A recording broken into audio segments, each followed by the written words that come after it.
આરોગ્ય ભવનના આ ઉદ્ઘાટન સમારંભમાં ઉપસ્થિત સૌ મુરબ્બીઓ, માતાઓ, બહેનો અને યુવાન સાથી મિત્રો,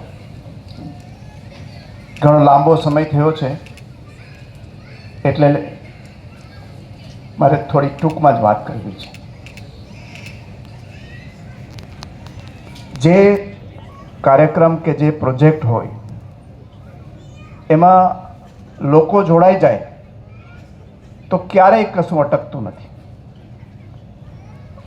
સમાજની સંખ્યાના પ્રમાણમાં મોટો પ્રોજેક્ટ હતો અને છતાં એ સફળતાથી અને સમયસર ખૂબ સારી રીતે પૂરો થયો. એનું કારણ એ છે કે એનો હેતુ એવો હતો સારો અને એની સાથે જોડાયેલા લોકોમાં વિશ્વાસ હતો. અહીંયા નામ પણ એવું જોડાયું મોરબી કાનાભાઈનું કે જે સમાજની અંદર સંઘર્ષ કરનારી પેઢીનું પ્રતીક હતા. જે જુવાન પેઢી છે એને કદાચ ખબર નહીં હોય કે જૂની પેઢી આપણી જે હતા, આપણા વડવાઓ હતા, એને કેટલો સંઘર્ષ કરેલો છે. બે જોડી કપડાં હોવા સારા અને એક જોડી થાપણાનું કપડું હોવું એટલે બહુ સુખી ગણાતા. એ પેઢીમાંથી બહાર આવી અને હું હમણાં જ બાપભાઈને વાત કરતો હતો કે 50 વર્ષે નિવૃત્ત થયા એટલે જે લોકો સરકારી નોકરી હોય એ 50 વર્ષ નોકરી કરે એટલે મોટા ભાગે એનું જ્ઞાન ધોવાઈ ગયું હોય, કારણ કે કામ ઓછું કર્યું મારી જેમ. પણ મોરબી કાના કાકાએ તો એમણે 50 વર્ષ પછી અમેરિકા જઈને ભણવાનું શરૂ કર્યું અને અનેક પરીક્ષાઓ આપી ત્યાં જઈને. અને એના પછી એક ત્યાંની જે મહાનગરપાલિકા કે કોર્પોરેશન છે એ તો નિવૃત્ત કરવા નહોતું માગતું, પરંતુ પોતે ધરાર નિવૃત્ત થયા. આપણે સૌએ નવી પેઢી જે છે એને પ્રેરણા લેવી હોય એવા નામ પણ જોડાયું અને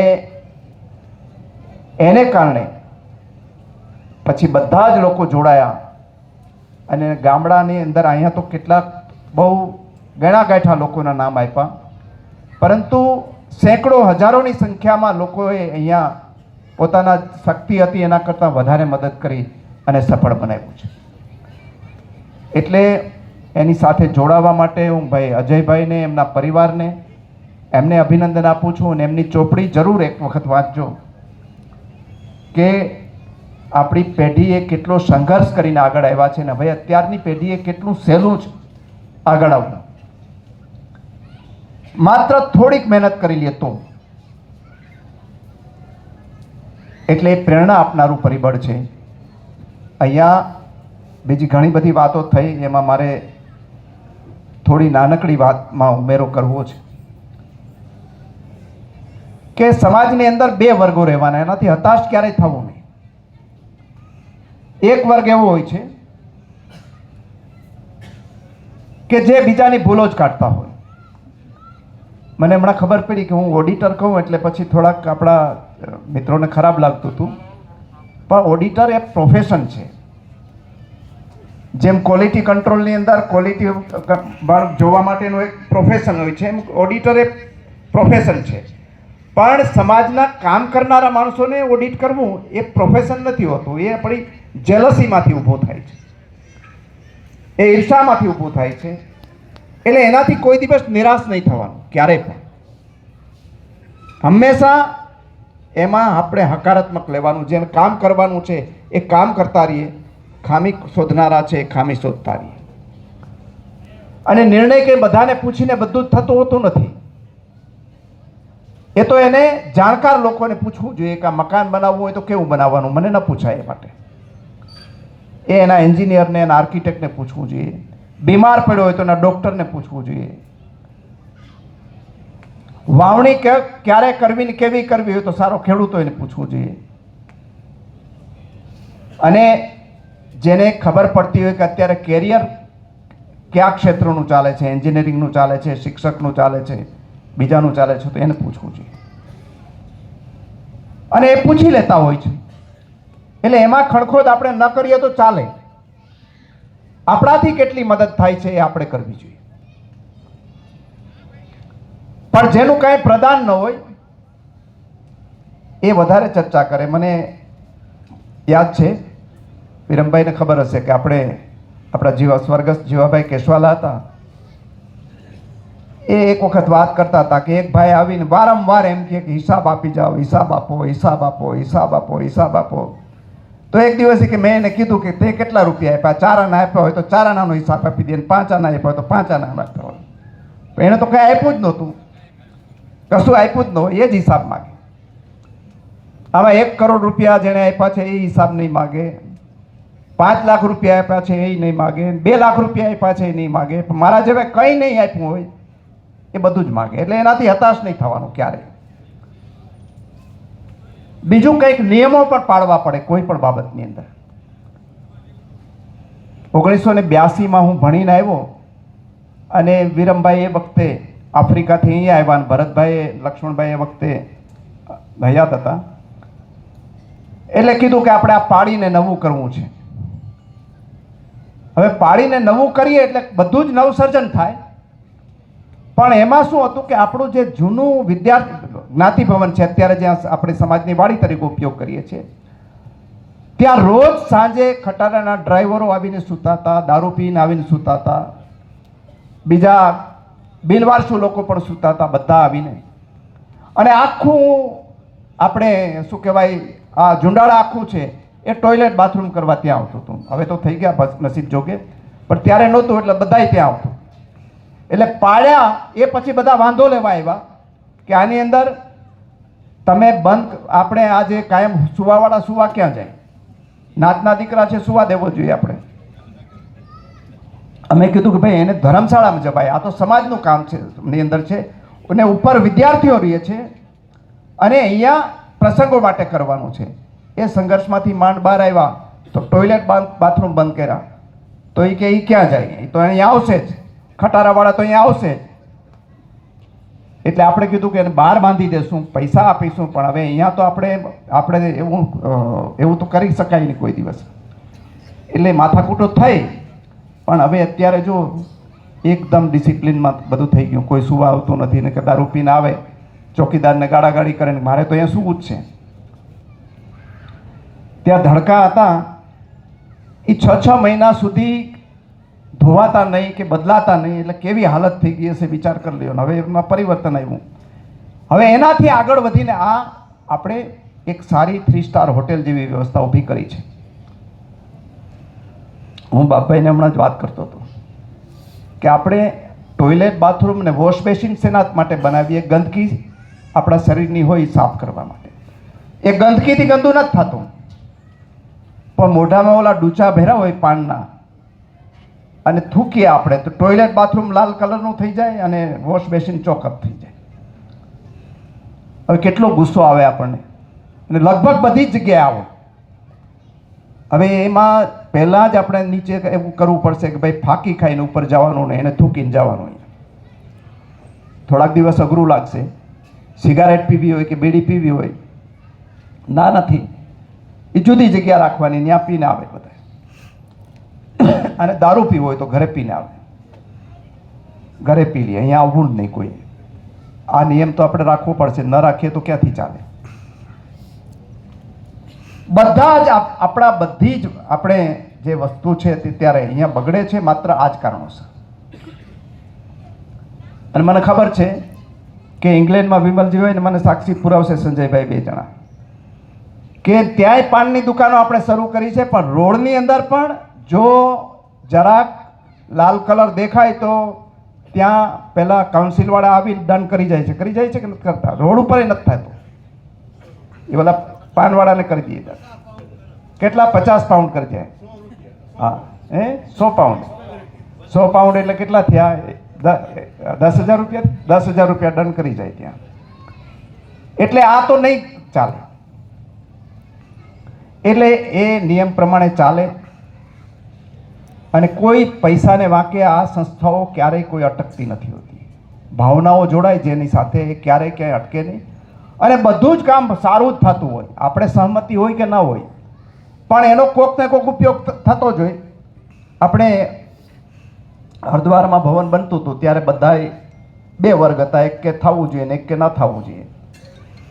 અરે પણ ન થવું જોઈએ તો તમે એમાં મદદ ઓછી કરો, બીજી જગ્યાએ 5,000 આપતા હોય તો બીજા અહીંયા 500 આપો, અથવા તો ના આપો, પણ જેને કરતા હોય ને આપણે શું વાંધો છે, કોક તો ઉપયોગ કરે જ છે. આજે એમ અહીંયા હતું,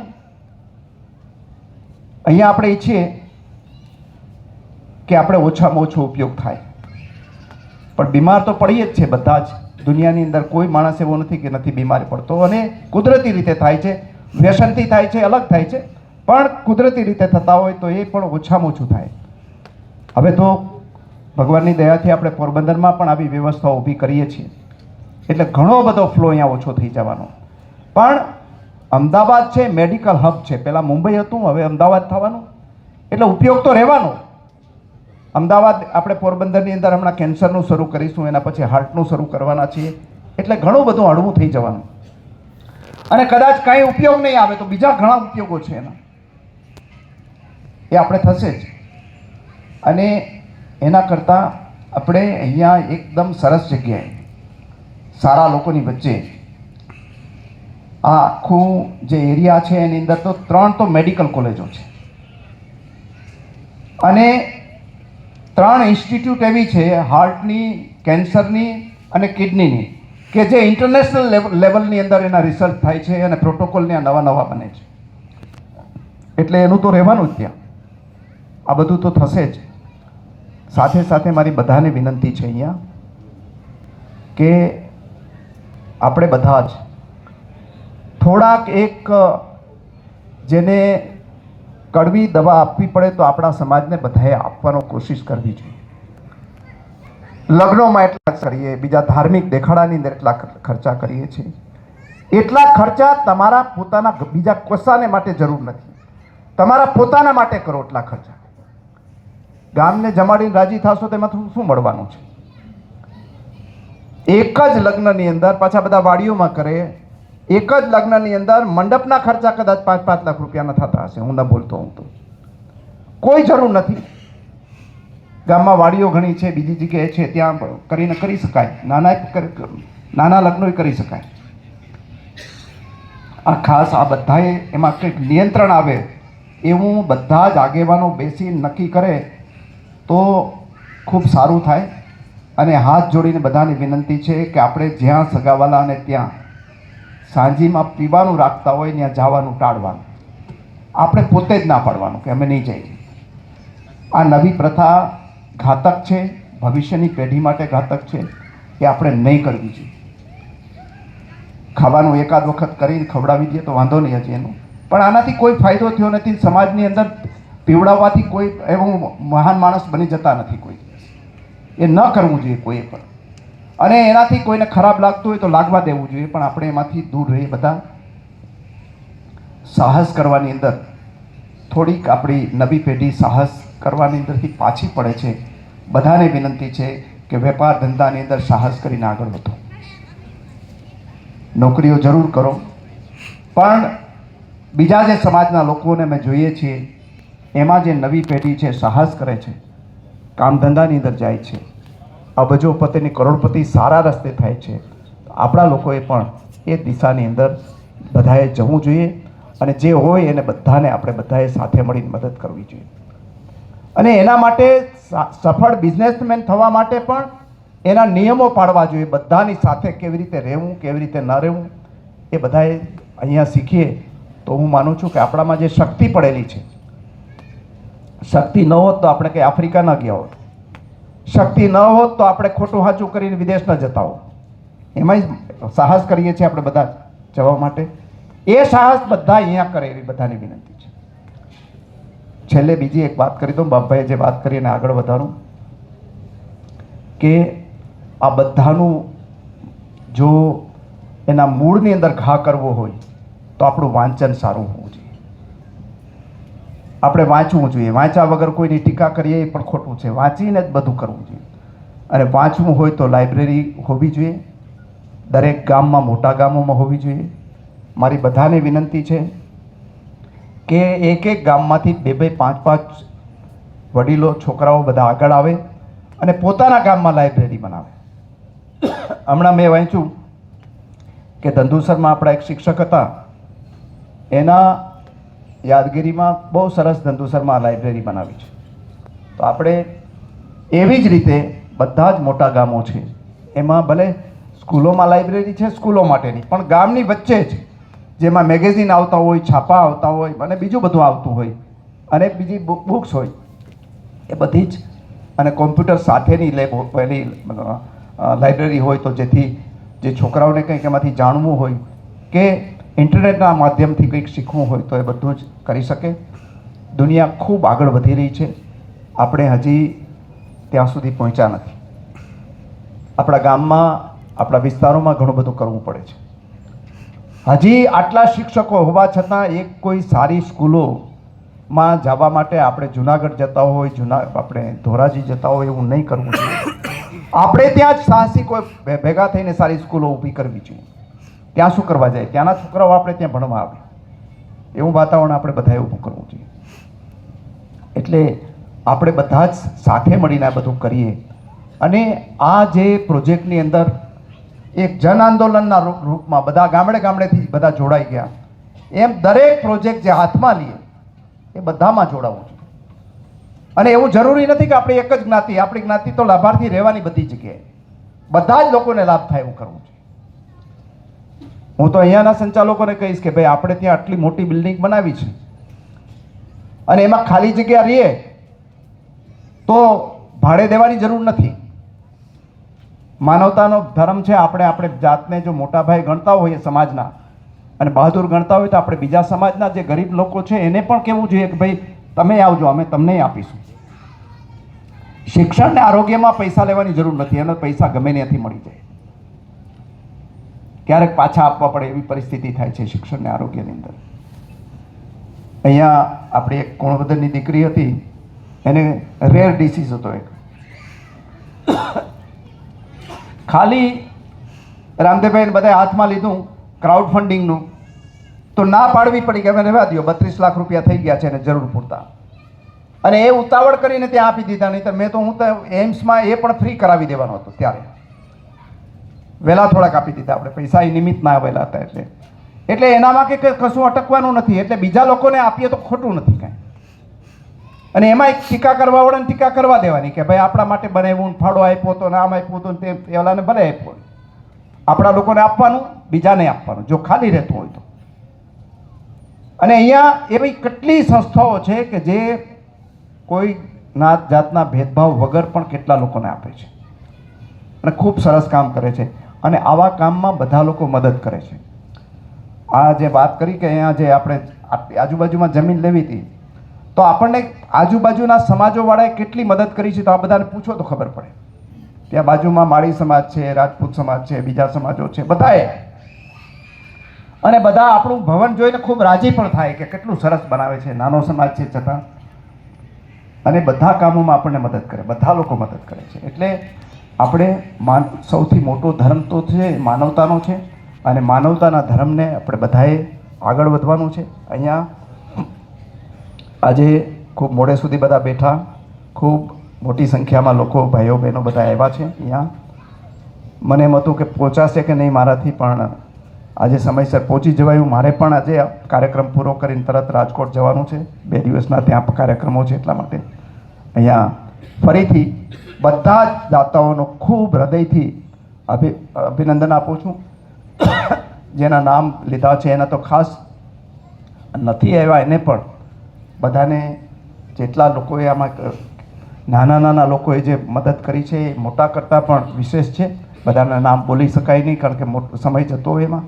બધાને ધન્યવાદ, બધા કાર્યકર મિત્રોને અને આ બધાને અંદર જોડાનાર બધાને, અને આપણા બધા વતી જે કાના કાકાએ આપણને આમાં ખૂબ મોટી મદદ કરી છે અને આપણને પ્રેરણા આપી છે, એટલે આપણા બધા વતી હું એમનું પણ ભગવાન ખૂબ લાંબુ આયુષ્ય આપે, તંદુરસ્તી આપે એવી પ્રાર્થના કરી મારી વાત પૂરી કરું છું. ભારત માતા કી જય. જય હિન્દ, જય માતા.